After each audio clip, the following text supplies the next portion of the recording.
Bonjour à tous, j'espère que vous allez bien. Je suis ravie de vous retrouver pour une vidéo. Alors comme je vous l'ai dit déjà précédemment, j'ai pas beaucoup de temps devant moi en ce moment et j'avais envie de vous tourner une vidéo fun, sans prise de tête. Du coup je me suis dit que j'allais faire un tag. On va donc faire ensemble le tag créé par Pocket Jeunesse sur les coups de cœur. Et sans plus tarder, on commence avec la première question. Quel est votre dernier coup de cœur ? Alors je ne sais pas si vous le savez, mais je suis vraiment pas quelqu'un à avoir des coups de cœur régulièrement. Pour que je mette 5 sur 5, la note maximale, c'est très rare, ça doit m'arriver que quelques fois dans l'année. Du coup, si je devrais dire mon dernier vrai coup de cœur, ce serait Six of Crows de Leigh Bardugo. Ce young adulte fantasy m'a complètement époustouflé, autant par son univers que par ses personnages qui sont assez hors du commun, il faut l'avouer. Et je me rappelle avoir été vraiment soufflée par cette histoire. Et du coup j'attends vraiment avec beaucoup d'impatience le tome 2 qui sort là à la fin du mois, le 24 mai. Donc vraiment, si vous ne connaissez pas cette série, je vous la recommande chaudement. Il n'y a que 2 tomes. Voilà, il faut la lire sans plus attendre. La deuxième question est: quel est le premier coup de cœur littéraire dont vous vous souvenez ? Alors là, c'est pas évident. Tout de suite, on pense à Harry Potter ou à Jane Austen, mais bon, voilà, on va éviter de toujours dire la même chose. Du coup, je partirai plutôt sur la trilogie de Leyland de Magali Segura, qui est là encore de la fantasy, mais qui m'avait... je sais pas, ça m'avait vraiment beaucoup marqué cette lecture quand j'étais adolescente. Contrairement à mes réponses des 2 premières questions, je lis pas forcément énormément de fantasy.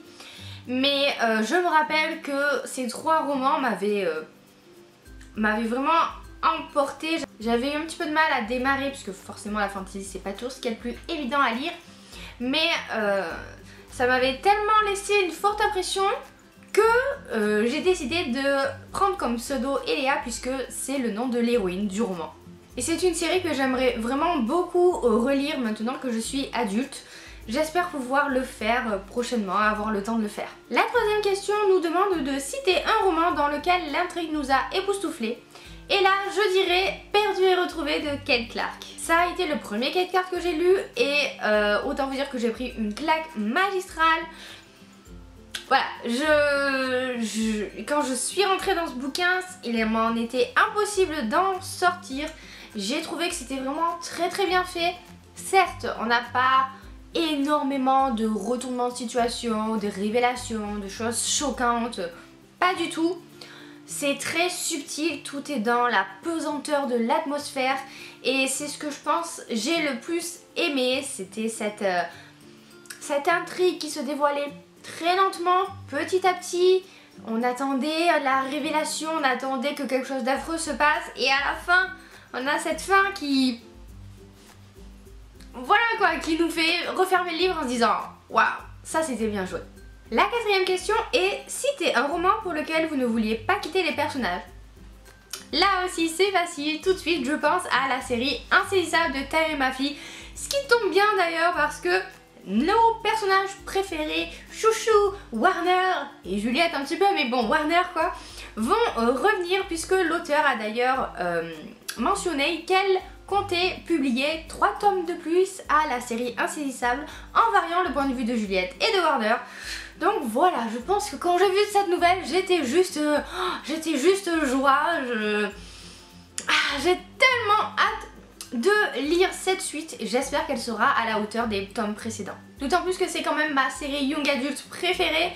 Donc voilà, si vous ne l'avez pas encore lu, je ne sais pas ce que vous attendez, hein, clairement. 5e question, citez une série pour laquelle tous les tomes ont été un coup de cœur. Alors là, je vais peut-être un petit peu tricher parce qu'au début, j'ai pensé aux Ombres de la nuit de Chris Lécole, mais tous les tomes n'ont pas été un coup de cœur. Il y en a quelques-uns qui m'ont un petit peu moins plu que d'autres. Du coup, je ne peux pas mettre cette série-là. Alors, je vais mettre la série de la passe miroir de Christelle Davos parce que même si tous les tomes ne sont pas encore sortis, que le 3e tome va sortir là incessamment sous peu le 1er juin, le tome 1 et le tome 2 a été un énorme coup de cœur, une grosse claque, une claque magistrale. Je pense que je n'ai rien lu d'aussi bon depuis Harry Potter.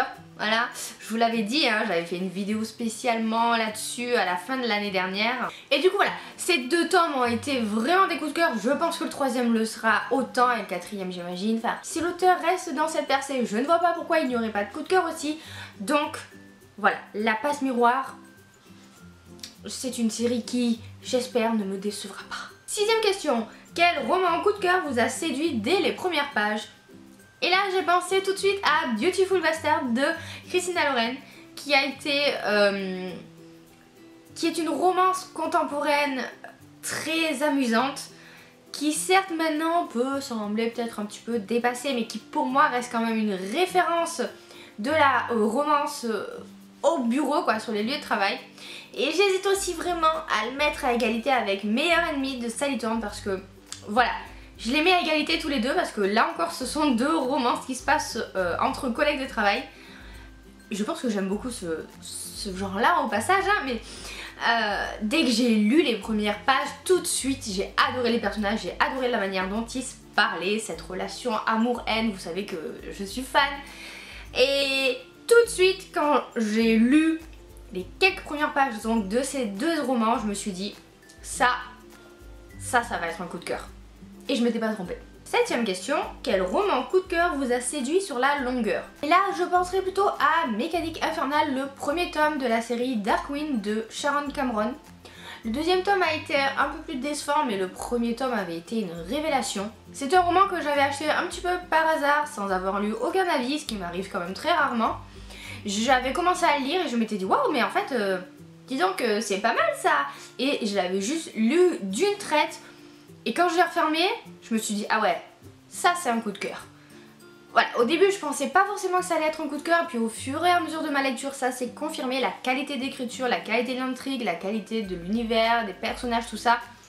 C'était vraiment une super histoire. Ça reste une bonne duologie dans l'ensemble, hein, que je vous conseille parce que c'est un roman qui mêle énormément de genres, roman noir, romance historique, enfin roman historique, un peu de romance, du young adulte, du steampunk. Voilà, c'est tous ces éléments mélangés font que ça ne peut que nous plaire. 8e question, citez un roman coup de cœur d'un auteur français. Et là, je pense à Ensemble c'est tout d'Anna Gavalda. Parce que j'avais beaucoup aimé cette histoire qui est très simple, mais cette simplicité fait tout son charme. Ces 4 personnages qui font quand même très français, quoi. La mémé, la jeunette femme de ménage, le cuistot parisien, le bobo chic, qui n'ont absolument rien à voir en commun mais qui vont finir par former une famille, tout ça. J'ai beaucoup aimé. Après j'ai lu d'autres romans d'Anna Gavalda et ça n'a pas du tout été la même chose et ça m'avait un petit peu voilà, refroidi avec cet auteur. Mais Ensemble c'est tout, c'est un petit bijou et si vous ne l'avez pas encore lu, que vous aimez la littérature française, vraiment foncez. La 9e question est, avez-vous un auteur coup de cœur? Chacun de ses livres est un coup de cœur. Et bien là, clairement, je dirais non.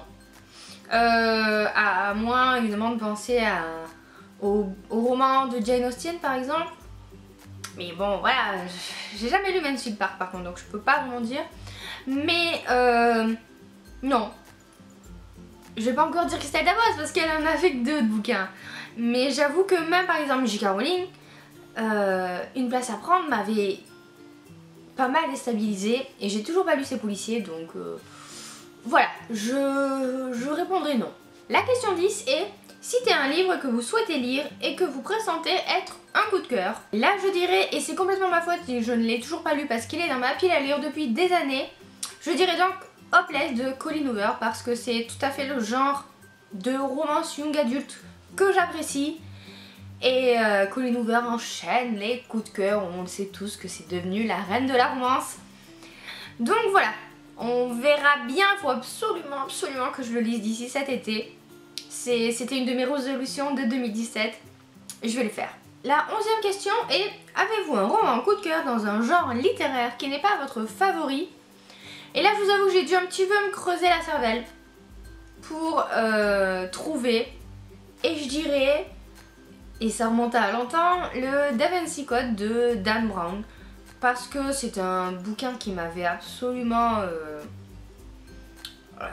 emporté, époustouflé par son intrigue. En fait, on aurait pu le mettre aussi dans en réponse à une des questions précédentes. Et c'est un genre que je n'ai pas forcément l'habitude de lire, une sorte de thriller suspense quoi, vous voyez. Donc je dirais ça parce que c'est un bouquin que je relirai quand même volontiers. J'avais lu Angers Démon, oui, et j'avais lu un autre bouquin de lui là où ça parlait de code aux États-Unis. Enfin bref, ça m'a un petit peu moins plu. Mais le Da Vinci Code, ça reste quand même, je sais pas, ça reste un must-read quoi. Dans un genre qui ne m'est pas du tout familier.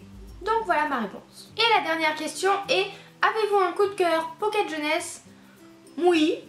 J'en ai, je dirais globalement la série des Chroniques lunaires de Marissa Meyer et surtout le 3e tome, Cress, que j'ai juste adoré, qui est pour moi le meilleur de la saga.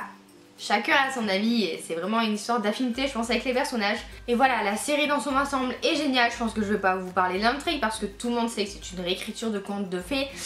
Et voilà, je dirais merci PKJ de l'avoir publié. Et bien ça y est, ce tag est terminé, j'espère qu'il vous a plu et j'espère que je vous ai donné envie de découvrir de nouveaux titres. Vraiment tous les romans que j'ai mentionnés sont des réels coups de cœur, c'est-à-dire que comme je vous l'ai dit, je suis vraiment pas quelqu'un à avoir beaucoup de coups de cœur très régulièrement, hein. C'est assez même difficile, je dirais que c'est de plus en plus difficile pour moi d'avoir des coups de cœur. Et donc là, c'est la crème de la crème quoi, dont je vous ai parlé.